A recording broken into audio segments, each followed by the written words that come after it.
Honorable jury, chers opposants, très cher auditoire, bonjour. Et quel beau jour. Comme je me sens chanceuse de pouvoir débattre et pouvoir exprimer mes opinions, en profitant d'un de mes droits les plus fondamentaux, qui est la liberté d'expression.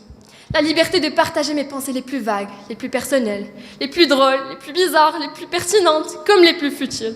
Ce n'est pas ce qui importe. Car, étant des personnes issues de différents environnements, ayant différentes idéologies, ayant vécu différentes expériences, nous n'aurons pas les mêmes choses à dire.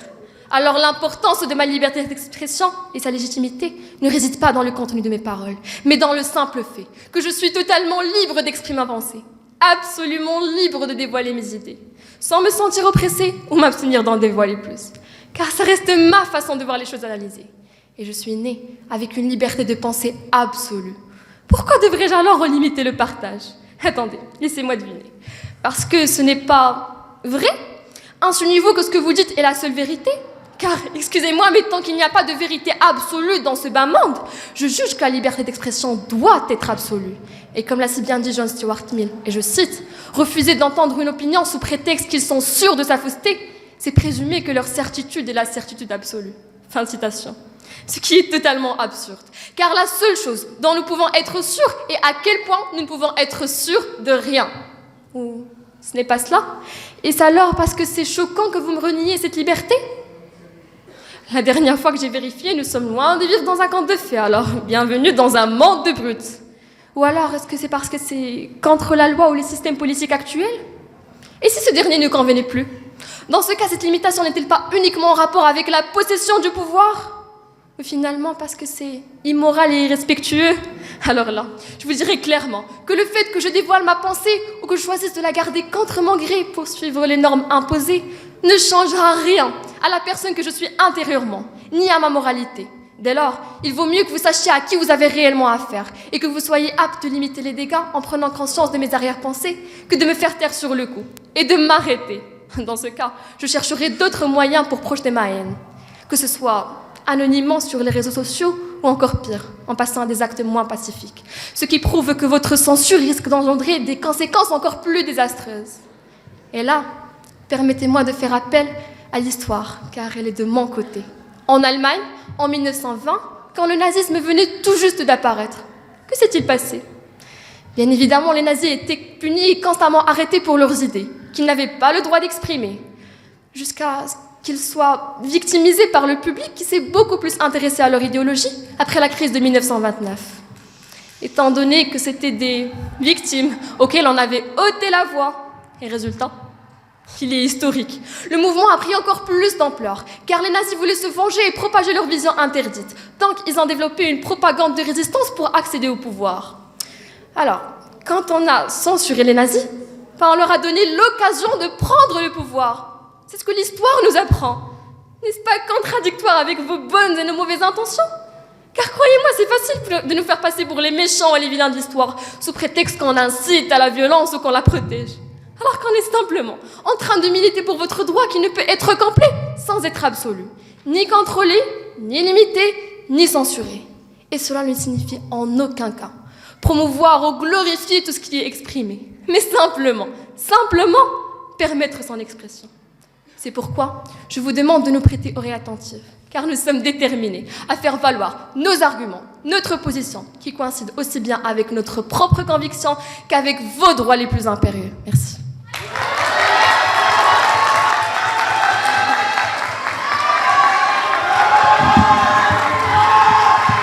Merci. Je suis libre. Je fais ce que je veux, je dis ce que je pense, je suis libre.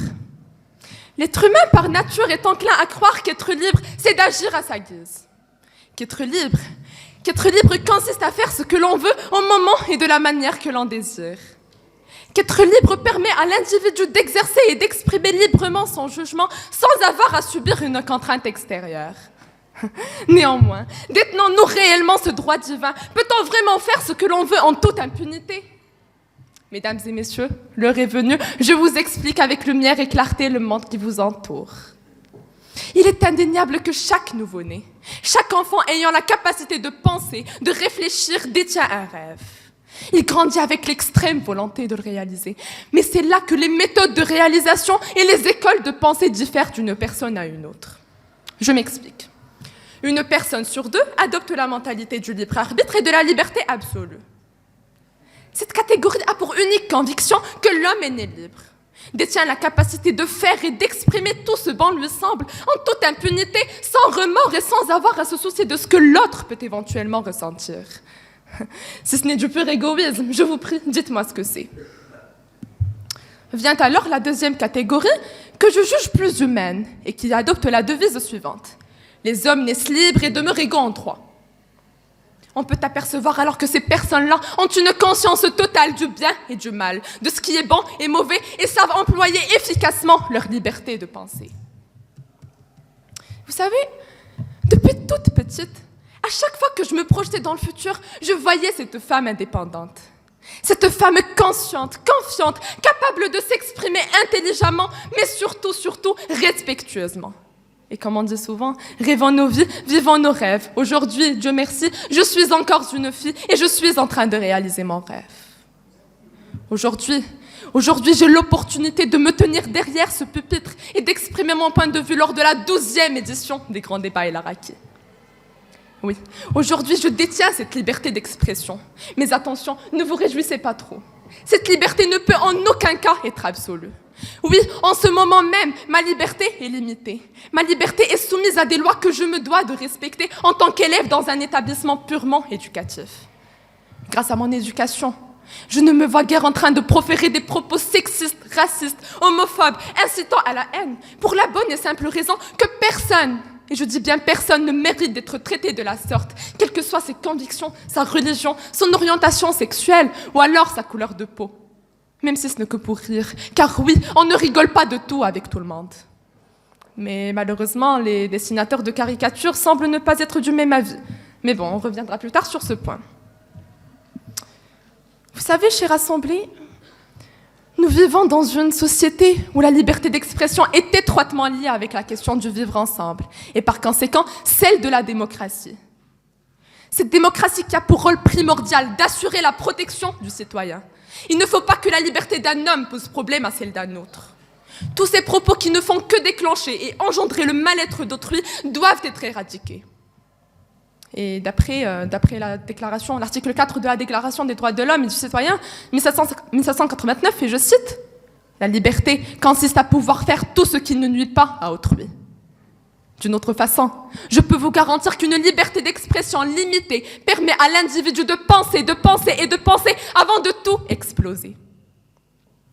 Chère Assemblée, vous pouvez voir à quel point notre position est favorable, voire même incontestable, contrairement à celle de nos chers opposants qui, en défendant leur thèse, sont en train de défendre par la même occasion le harcèlement, le racisme, le sexisme, l'homophobie et plein d'autres phénomènes portant atteinte à la dignité humaine. Chers opposants, si vous dites oui au chaos, moi je dis oui à la loi, oui à la stabilité, oui à la censure. Merci.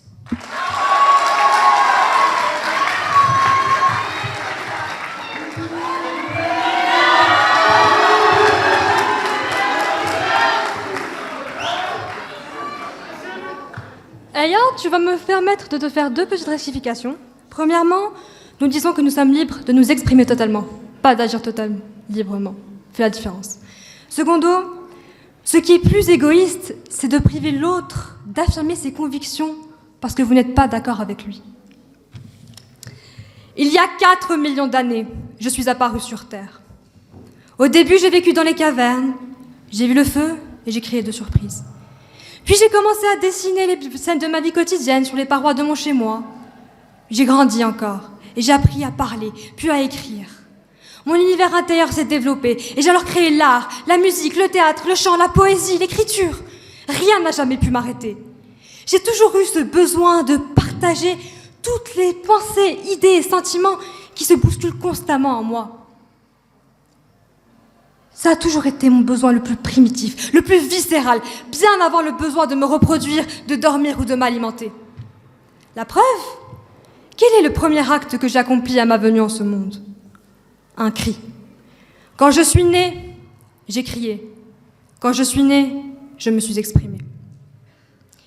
Vous l'avez deviné, je suis l'humain. Je suis née en m'exprimant. Je suis née libre de m'exprimer totalement. Je ne suis pas née avec un règlement ou une notice me dictant comment je dois m'exprimer. Je jouis donc d'une liberté d'expression totale et absolue. Alors, chers opposants, comment osez-vous venir derrière ce pupitre, insulter mon intelligence et prétendre que vous pouvez m'amputer cette liberté? Et quand je dis moi, je ne parle pas seulement de mon équipe ou de l'audience, mais aussi de vous. Inna a'dam al-khiyanat, khiyanat ad-dati nafsiha, a dit mon professeur de philosophie, M. Tahiri. La pire des trahisons est la trahison que l'on inflige à soi-même. Alors pourquoi vous trahir ainsi, chers opposants? Pourquoi vouloir priver votre être de son besoin le plus essentiel? Car il permettrait la propagation du harcèlement, du racisme, du manque de respect. Eh bien là, permettez-moi de vous corriger, mais vous voyez le sujet sous le mauvais angle. Primo, ces phénomènes ne sont pas le fruit de la liberté d'expression absolue, et ne le seront jamais, car ils ne sont pas liés à son concept, mais à l'éthique et la moralité de la personne qui s'exprime. Ce raisonnement est même absurde, car c'est comme si vous me disiez que la cause du viol des femmes est leur tenue, ou encore qu'il y a des meurtres parce qu'il y a des gens vivants. Cette manière de penser va à l'encontre de toute logique. Secondo, l'idée en elle-même est totalement hors sujet. Je vous invite à relire l'assertion derrière moi si vous voulez vous en assurer. Passons. Chère audience, faisons maintenant abstraction de notre logique et imaginons pour un moment que nous devions limiter la liberté d'expression. Des questions se posent. Selon quels critères? Et qui peut prétendre à la légitimité de le faire? Peu importe qui la fera, cette limitation ne sera jamais objective ni totalement juste. Elle sera forcément influencée par les croyances de son initiateur, par ses filtres sociaux, ses préjugés, son éducation, sa vision du monde. Résultat, et dommage, on a raté le jackpot. Et oui, il y aura toujours une partie de la population marginalisée.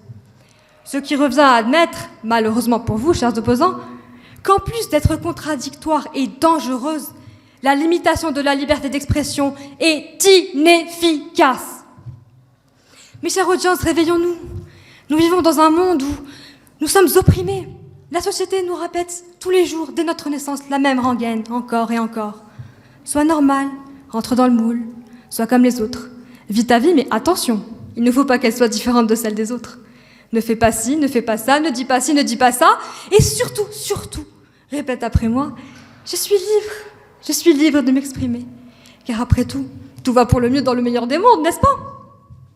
Mais après tout, comme on le dit si bien en latin, veni, vidi, vici. Je suis venu, j'ai vu, j'ai vaincu. Nous sommes venus au monde, chers camarades, nous avons vu l'état de notre société. Nous devons maintenant vaincre l'ignorance et restaurer notre droit premier. Nous devons dire oui à la liberté d'expression absolue et merci.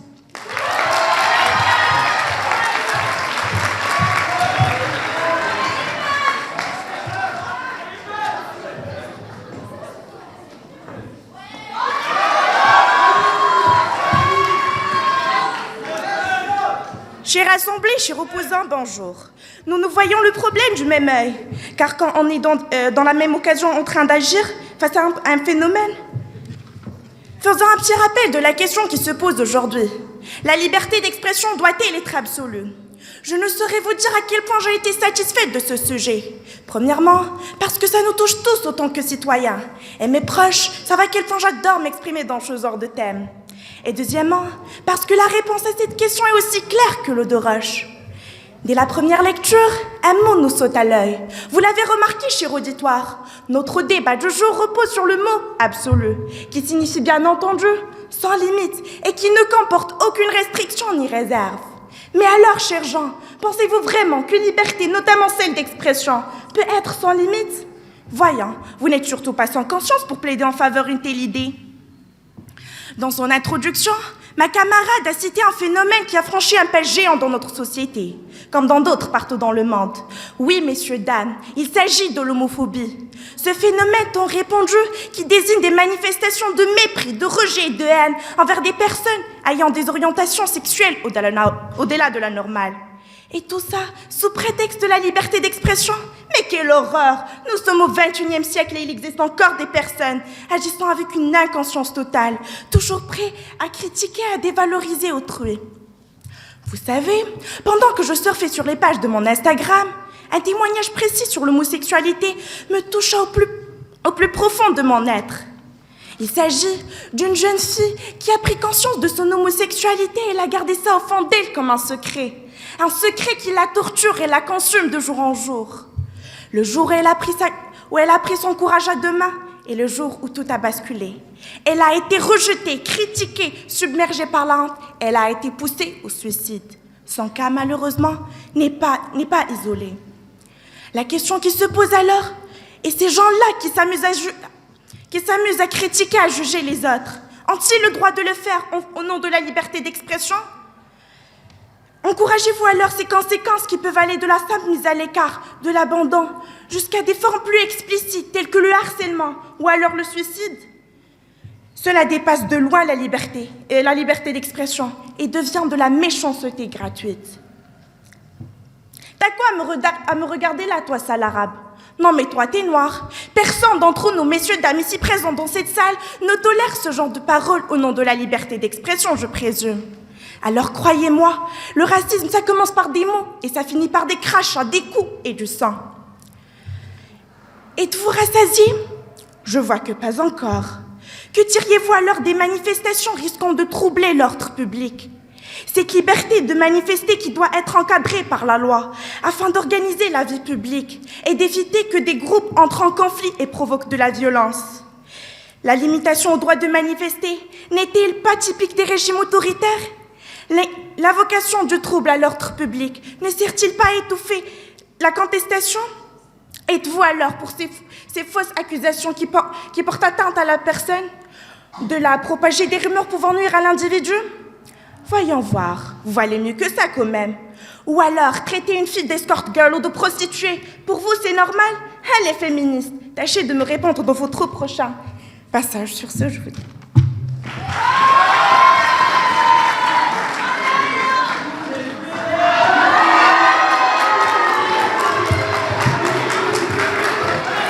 Donc, merci. Donc, Aya Ridis, l'égoïsme s'est imposé aux gens ce qu'ils doivent dire ou non, et de juger ce qui est efficace et ce qui ne l'est pas. Et vous avez dit démocratie sans liberté d'expression absolue. J'espère que vous plaisantez. Le fait de limiter la liberté d'expression est purement antidémocratique. Et veuillez vous rassurer de vos propos, s'il vous plaît. Chère audience, c'est si agréable de me tenir là encore une fois devant vous, palper ce micro, critiquer, riposter, crier, jouir et partager mes sensations avec vous, qui ne cessez de faire frissonner mon échine. J'atteins l'extrême extase à chaque fois que je vois cette étincelle briller dans vos yeux, cette lueur qui s'allume au fond de chacun de vous lorsque vous réagissez à nos idées. Hélas, une pièce est importante et manquante. Cette liberté d'expression ne m'est pas suffisante. Je cherche l'absolutisme pour mes paroles et mes récits. L'absolutisme, ce mot m'est familier. Ce mot me rappelle un cours d'histoire de la 8e. Permettez-moi alors de revenir à un siècle divin, un siècle où la liberté d'expression a protesté contre les anciens régimes politiques. Je parle bien évidemment du siècle des Lumières. Le XVIIIe siècle fut une période dramatique pour les Français. La bourgeoisie poursuivit son ascension irréversible. La monarchie et la noblesse n'étaient plus qu'une façade sans crédibilité. Ceci a poussé de nombreux philosophes, tels que Voltaire et Jean-Jacques Rousseau, à riposter à l'Église et à affirmer le droit de la liberté d'expression en condamnant la censure. Résultat, ces grands hommes furent exilés et leurs livres furent brûlés. Le 26 août 1789, l'Assemblée constituante vote la Déclaration des droits de l'homme qui stipule dans son article 11 « Tout citoyen peut donc parler, écrire, imprimer librement ». Et si on parlait du monde actuel, où certains pays taxent la liberté d'expression d'être la source des manifestations et des révoltes implacables? Le Maroc en fait partie d'ailleurs. Mais ne pensez-vous pas que ce jugement est ignoble tous azimuts? Je m'explique. Prenons l'exemple de la Norvège, un pays platonique qui valorise incroyablement les droits de l'homme. Les Norvégiens mènent une vie de bohème ayant la liberté absolue d'exprimer leur mécontentement vis-à-vis du gouvernement. Cependant, nous n'avons jamais entendu parler de révolte ou de rébellion. N'est-ce pas, Aya? En contrepartie, les pays arabes qui entravent chaque tentative d'expression, Eh bien, je vous laisse deviner. Le printemps arabe, Fbladi Dloumouni, Acha Chab, et j'en passe, sinon je risque de finir derrière les barreaux. Une société ne peut point évoluer sans qu'il y ait une liberté de pensée inconditionnelle. Il faudra avoir cette vanité jubilatoire qui consiste à exprimer hardiment ce qui nous traverse l'esprit. Dans une société qui juge apporter une pensée différente. Une société qui aime prétendre vainement qu'elle est cultivée. Mais quelle honte! L'acceptation de la différence est en fin de compte qu'une apparence. Quand on sabote l'art, quand on piétine la culture, quand on vous frappe dans le dos, quand on vous blesse à l'esprit, sachez que la liberté d'expression serait votre unique remède. Je ne suis ni Zola ni Flaubert, ni Rousseau ni Baudelaire, mais nous parlons tous la même langue, celle du concrétisme avec un grand C. Je ne suis pas d'accord avec ce que vous dites, mais je me battrai jusqu'au bout pour que vous puissiez le dire. Ainsi le disait Voltaire. Mesdames et messieurs, distinguez-vous du lot. N'imitez guère ces troupeaux. Soyez libres sur cette terre. Merci.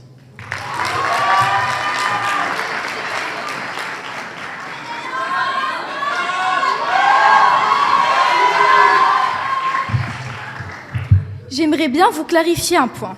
Au cas où vous l'ignorez, la démocratie est un régime qui garantit l'égalité de tout devant la loi. Et tâchez de comprendre que le fait de garder une liberté absolue, tout le monde le comprendra se prendra pour le plus fort et mangera le plus faible. Et donc, il n'y a plus l'égalité, donc limiter la liberté d'expression n'est pas antidémocratique. Vous savez, chère audience, il y a deux façons de se tromper.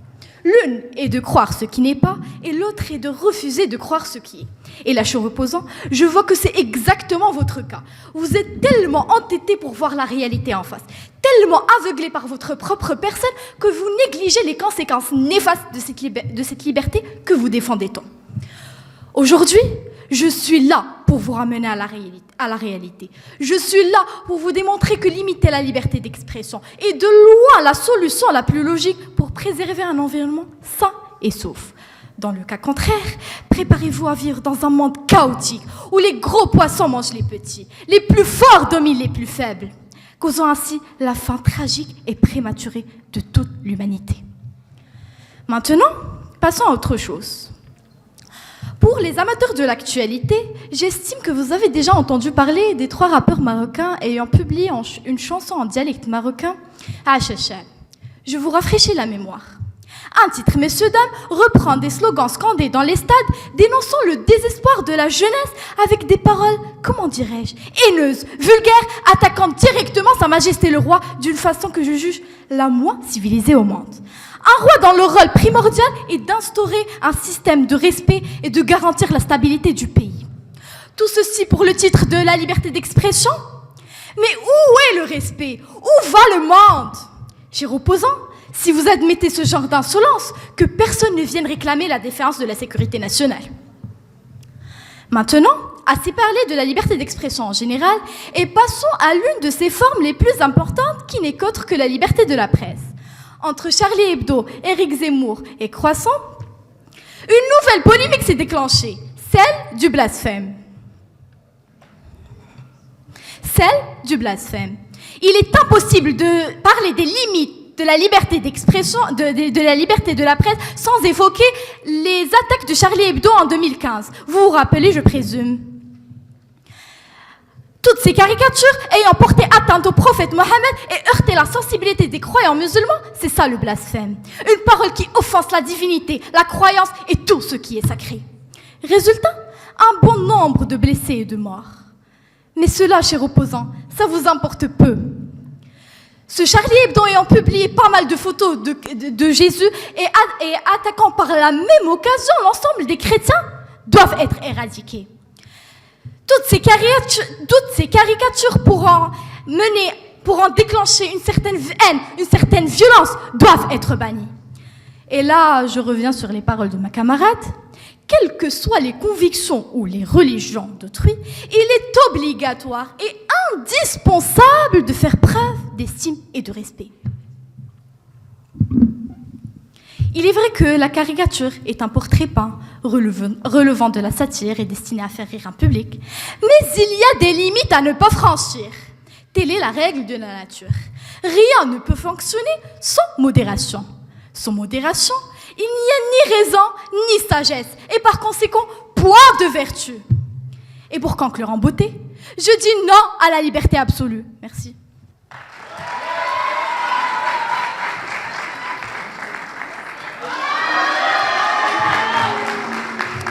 C'est en laissant les gens inconscients s'exprimer, cher Aya, que vous pourrez les corriger leur inconscience et leur dire ce qu'il faut vraiment dire. Donc, vous aurez l'occasion de débattre et de discuter avec eux, pas en imposant le silence.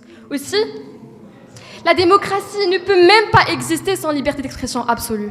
Et pour Charlie Hebdo, ces artistes ont le droit de s'exprimer. Et vous avez le droit de ne pas être en accord avec eux. Mais en tout cas, nous, partisans de la liberté, nous sommes fiers de notre réaction, contrairement aux actes barbares de vos partisans de la limitation de la liberté d'expression.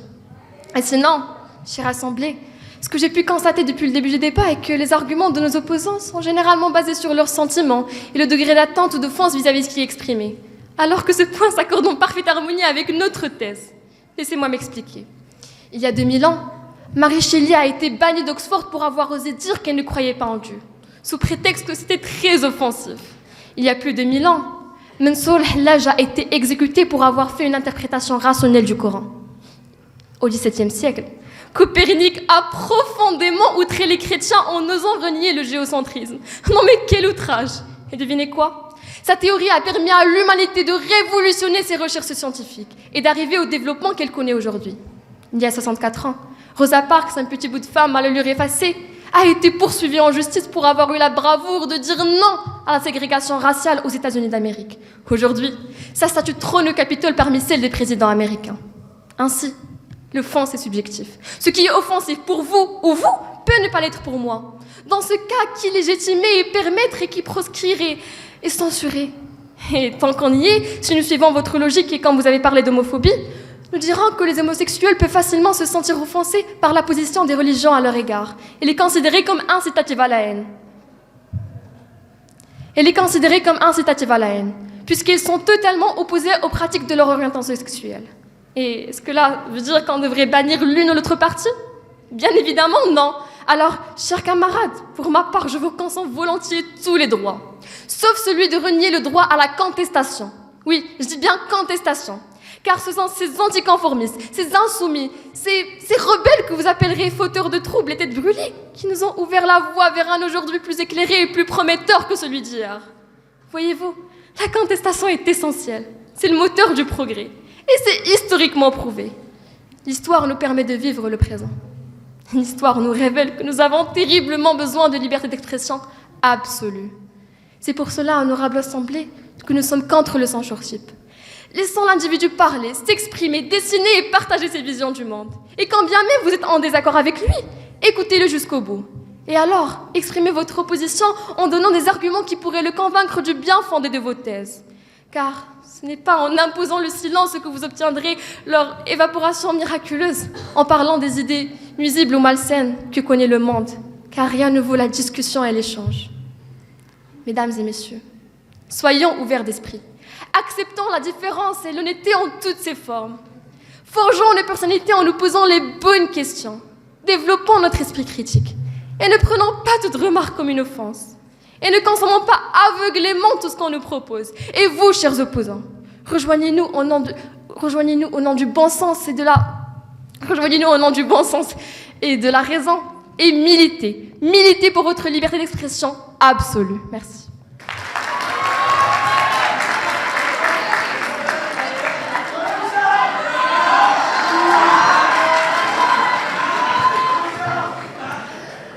De 1, chère Sarah, quel est le rapport entre le sujet débattu et votre contre-argument, ou alors vous n'avez plus d'idée?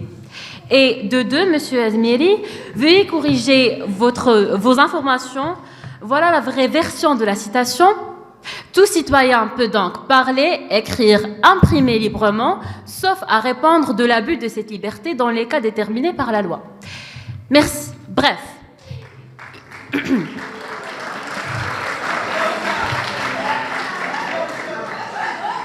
Il est évident que la liberté d'expression est un droit fondamental.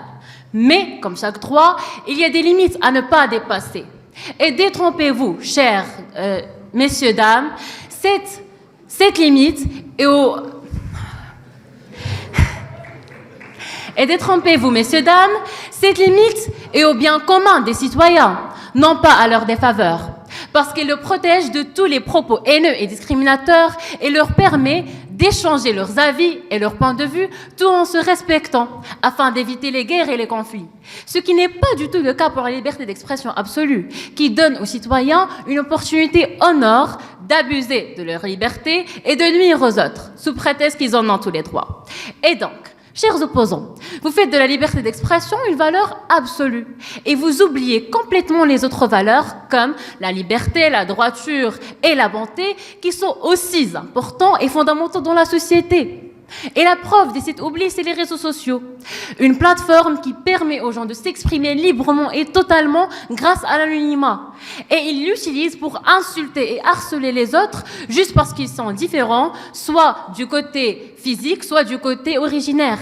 Et ces insultes et ce harcèlement ont des conséquences horribles et néfastes sur autrui, notamment le suicide. Prenons juste l'exemple d'une petite fille qui a 11 ans et qui vivait en France. Et qui, au lieu de vivre une vie paisible et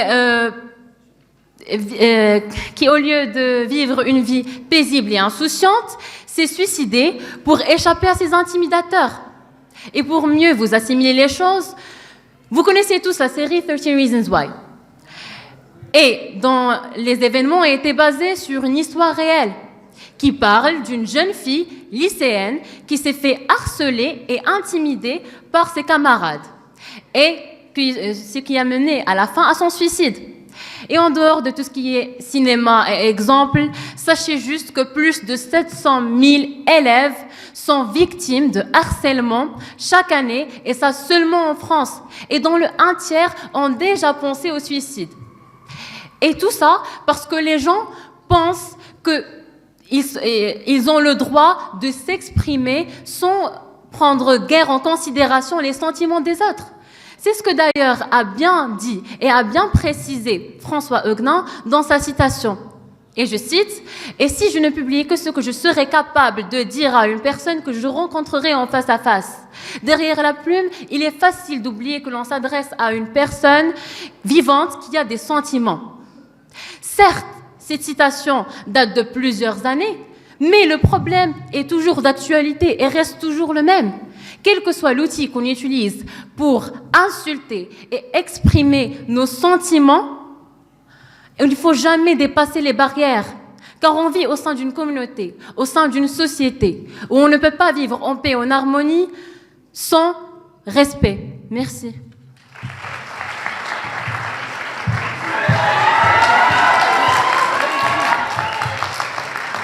Alors, tout d'abord, j'ai des constats à faire. Merci Aya de nous avoir défendus. En effet, l'homophobie existe à cause de la limitation de la liberté d'expression. Et si tu nous avais écouté, tu aurais su que Iman a déjà répondu à ton argument concernant le racisme. De quel argument parlez-vous, mademoiselle Oujaha? Si vous étiez attentive au lieu de chuchoter, de parler, vous auriez peut-être eu un contre-argument et non une sottise. Aussi, depuis quand l'harcèlement était une liberté d'expression? Mesdames et messieurs, je suis le Maroc. Je suis le Maroc d'hier comme celui d'aujourd'hui. Je suis une ère où être honnête est toujours un crime. Je suis Nasser Safi qu'on a mis derrière les barreaux pour avoir défendu les droits des Marocains. Encore mieux. Je suis Simoul Gnawi qui s'est exprimé au nom de la jeunesse marocaine et croyez-moi, on me l'a fait payer cher. Car devinez quoi? J'ai dénoncé l'injustice sociale, la répression et l'abus de pouvoir. Je suis aussi la jeunesse, ou ferais-je mieux de dire, cette grande oubliée d'un système matérialiste dictateur qui m'impose le silence à chaque fois que je défends la cause de mes droits les plus fondamentaux. Je suis la femme marocaine qui n'a pas pu se libérer du contrôle masculin. Et vous savez, je n'ai toujours pas le droit de manifester ma pensée, car en fin de compte, je ne suis qu'une femme. Bref, je suis bel et bien le Maroc insolite. Le Maroc insolite où la liberté d'expression s'arrête à la première lettre du mot. Mesdames et messieurs, honorable jury, monsieur le directeur opposant, un peu de silence s'il vous plaît. Malgré tout ça, j'ai mon Maroc. J'ai mon Maroc imparfait et je ferai tout pour le rendre meilleur. Car je rêve comme chacun de vous tous d'un Maroc où régnait la paix, l'art, la justice sociale, l'éducation et la valeur de la femme. Mais je rêve aussi d'un Maroc où je m'extérioriserai librement. Alors s'il vous plaît, aidez-moi à réaliser mon rêve. Et pour ça, exprimez-vous, usez de votre liberté d'expression, faites-en bon usage, tirez profit de votre valeur la plus innée qui ne saurait s'éteindre et soyez le changement que vous voulez voir dans le monde. Et sachez qu'il n'y a que 2 choix, 2 options et pas plus. 1, vous avez votre liberté d'expression, elle est absolue, elle est à vous. 2, vous n'en avez aucune. D'ailleurs, ne dit-on pas que quiconque regarde sa liberté d'expression comme peu de choses s'estime peu lui-même? À bon entendeur, salut. Quant à vous, opposants, imaginez que serait devenu le monde si Galilée n'avait jamais eu le courage de nous faire part de sa théorie. Une théorie qui, je tiens à dire, a bouleversé le monde après tout. Que serait le monde si Gandhi n'avait jamais consacré sa vie au service de la non-violence? Si Martin Luther King n'avait jamais osé crier haut et fort « I have a dream !» Si Malala n'a pas dénoncé l'emprise et la violence des talibans dans son pays, si Oprah Winfrey ne s'est pas engagée à défendre les capacités des femmes et leurs droits, et en fin de compte, si Nietzsche, Kant, Freud, Sartre, Rousseau, Frida Kahlo, Simone Veil, je ne sais qui d'autres ne sont restés fidèles au droit le plus évident de l'humanité en toute sa globalité, le simple droit de s'exprimer librement avec un grand L. Et vous savez, chère audience, je ne saurais vous décrire ce sentiment de reconnaissance que j'ai aujourd'hui en réalisant que la liberté d'expression que le leadership est bel et bien parmi les principes les plus nobles et merveilleux qu'on nous a inculqués pendant des années. Et ce pupitre en est la preuve la plus concrète. Et pendant les maintes fois où je me suis tenue derrière lui, il m'a chuchoté « Sois toi, sois honnête, sois libre ». Mesdames et messieurs, chez nous, un athée est quelqu'un qui devrait plutôt mourir, car il paraît que la religion devrait être indiscutable. Et une femme qui prône le féminisme n'a aucunement le droit de le faire, car vous savez, le féminisme est une guerre contre les hommes. Et un homosexuel qui défend qui il est, juste qui il est, ne devrait même pas vivre, car l'homosexualité est un sujet tabou. Chère audience, soyons libres, rendons notre liberté d'expression absolue, soyons des aigles et faisons de demain mieux qu'aujourd'hui et d'aujourd'hui mieux qu'hier. Merci.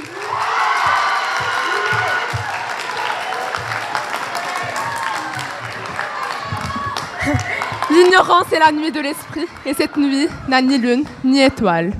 Chers opposants, notre débat touche à sa fin. J'espère que vous n'allez pas vous faire avoir par l'irrationalité des propos de nos chers opposants. Et d'ailleurs, vous êtes juste en train d'encourager l'absoluté de cette liberté en risquant des vies humaines. Vous êtes juste en train d'encourager l'anarchie et le chaos dans ce monde. La liberté d'expression est un droit, mais le respect est un devoir. Nous ne sommes pas en train d'imposer le silence, mais nous essayons de garder une stabilité dans notre monde. Sachez juste que la parole est aussi destructive que l'acte. Tout a commencé quand je me suis endormie en me disant qu'un jour le monde serait meilleur. C'était le rêve d'une enfant innocente et déterminée à vivre dans le bonheur. Dans mon rêve, je ne reconnaissais pas le monde actuel. Tout était si parfait. C'était un monde sans misère, où les gens étaient tous solidaires, où les humains étaient dépourvus de haine, où les citoyens se respectaient mutuellement. C'était un monde pacifique, où les gens riaient, dansaient, étaient tous heureux, libres et égaux. Dans mon monde, s'exprimer librement est un droit, mais se respecter est un devoir. Les enfants naîtraient dans un espace où il n'y aurait ni attentat, ni meurtre, ni violence. Nous vivrons en paix et en harmonie. Dans un monde sans guerre ni querelle, le harcèlement et les insultes n'existent pas. Le mot absolu n'existe pas non plus. Toutes les races s'accordent entre elles. La liberté d'expression serait limitée et par conséquent, l'homme serait gay. Cessons de rêver et faisons de nos rêves une réalité. Soyons le changement que nous voulons voir au monde. Nous sommes des aigles, des leaders d'un demain mieux qu'aujourd'hui. Faisons de notre monde un monde meilleur. Transformons nos actions, transformons nos idées en actions et construisons notre destinée en tant qu'humanité. Donner une liberté d'expression absolue aux sophistes, c'est comme mettre le renard dans le poulailler ou faire entrer le loup dans la bergerie. Ou en termes plus actuels et dramatiques, Hitler a été élu démocratiquement. Chers opposants, si vous êtes ignorants, interrogez le savant. Donc pour finir en beauté, je n'ai pas trouvé mieux qu'une explication purement économique pour vous montrer que ce que vous êtes en train de défendre est très dangereux et tout à fait contradictoire avec votre statut d'aigle. Bon. Vous affirmez que la liberté d'expression doit être absolue, voire maximale. Alors vous voulez appliquer une logique libérale sur un marché des idées, celles-ci étant considérées comme des marchandises. Mais c'est là qu'on remarque les effets de l'ultralibéralisme en économie, dans la loi du plus fort et le chaos. Il faut donc une régularisation dans le champ de vos idées, chers camarades. Bon, revenons à vous, chère audience. Il va falloir dorénavant penser stratégie.